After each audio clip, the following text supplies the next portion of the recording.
Oke, bismillahirrahmanirrahim. Assalamualaikum warahmatullahi wabarakatuh. Waalaikumsalam warahmatullahi wabarakatuh. Dan semoga kita semua berada dalam keadaan sehat walafiat.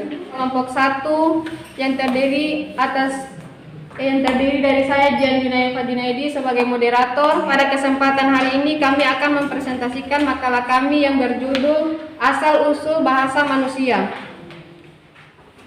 Marilah kita perhatikan dengan baik dan seksama penjelasan dari presentator pertama. Untuk presentator pertama, Baik, assalamualaikum warahmatullahi wabarakatuh.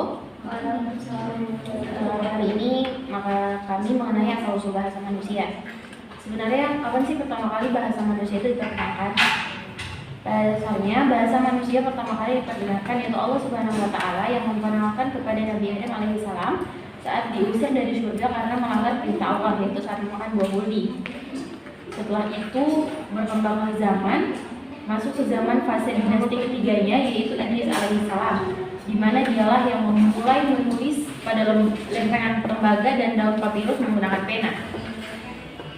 Tetapi sebenarnya pertama-tama bahasa berkembang berdasarkan ilmu pengetahuan yaitu filsafat. Di dalam filsafat itu ada cabang khusus tentang ilmu bahasa yang disebut dengan linguistik. Linguistik ini berkembang dari linguistik tradisional yaitu pada zaman peradaban Babilonia, Mesopotamia,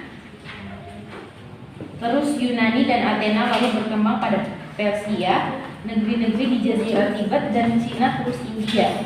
Terjadilah rumpun bahasa yaitu bahasa Arya, rumpun bahasa khusus Asia maupun bahasa-bahasa yang ada di Asia Barat yaitu bahasa Ibrani, bahasa Suryani, bahasa Arab, bahasa Persia, bahasa Turki, bahasa Jerman, bahasa Prancis, dan bahasa Spanyol.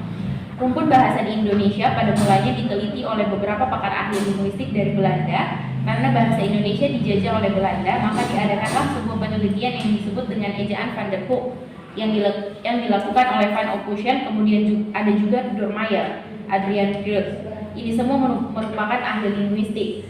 Mereka ini menyelidiki dan meneliti tentang adanya bahasa di kawasan Nusantara, yaitu Kawisastra dan bahasa Arab Melayu. Kemudian ada juga bahasa Melayu yang dipengaruhi oleh beberapa dialek. Ada dialek Hindustan, dialek Sansekerta dengan huruf Palawa. Ada juga bahasa Melayu yang dipengaruhi oleh bahasa Cina. Termasuk tentang asal-usul bahasa glottogoni sudah lama dilakukan para ilmuwan seperti sosiolog, psikolog, antropolog, filsuf, bahkan teolog.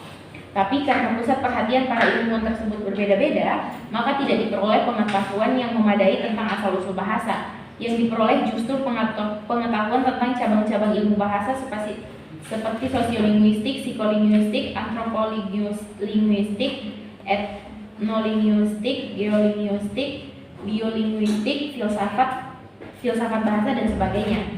Secara mikro, lahir ilmu seperti fonologi, morfologi, sintaks, sematik, gramatika, semiotika, dan sebagainya. Ini sekaligus membuktikan bahwa bahasa menjadi demikian penting dalam kehidupan manusia. Tidak berlebihan jika seorang filsuf hermeneutik kenamaan Gadamer mengatakan bahwa bahasa adalah pusat memahami dan pemahaman manusia. Sebab melalui bahasa akan diketahui pola pikir, sistematika berpikir, kekayaan gagasan, kecerdasan, dan kondisi sosiologis serta psikologis seseorang. Namun demikian, asal-usul bahasa atau sejarah tetap obskur dan studi tentang asal-usul bahasa tidak semarak bidang-bidang kebahasan yang lain. Mengapa? Jawabannya sederhana dan spekulatif.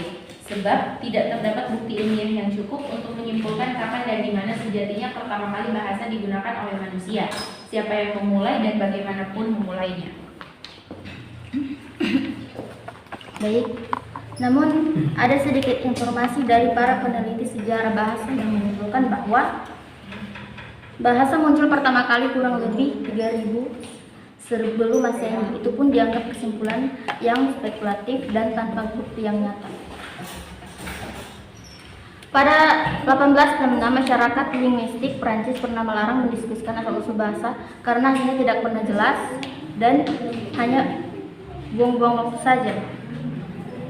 Perhatian dan waktu lebih baik dipusatkan untuk mengkaji bidang-bidang yang hasilnya lebih jelas dan tidak spekulatif, seperti bidang kedokteran, biologi, fisika, astronomi, dan sebagainya.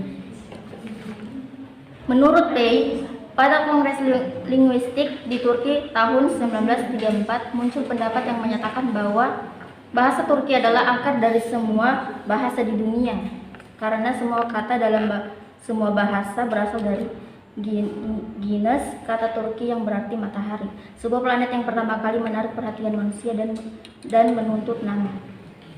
Dari sisi penggunaannya, bahasa Turki dipakai tidak saja oleh orang Turki, tetapi juga oleh masyarakat di negara-negara bekas Uni Soviet seperti Tajikistan, Uzbekistan, Armenia, Ukraina, dan sebagainya.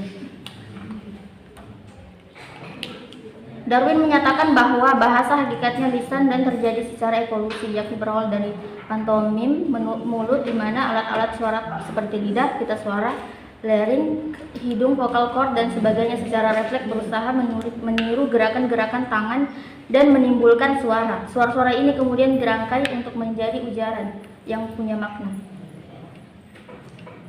Sampai-sampai ada sebagian yang berpendapat bahwa binatang berbahasa.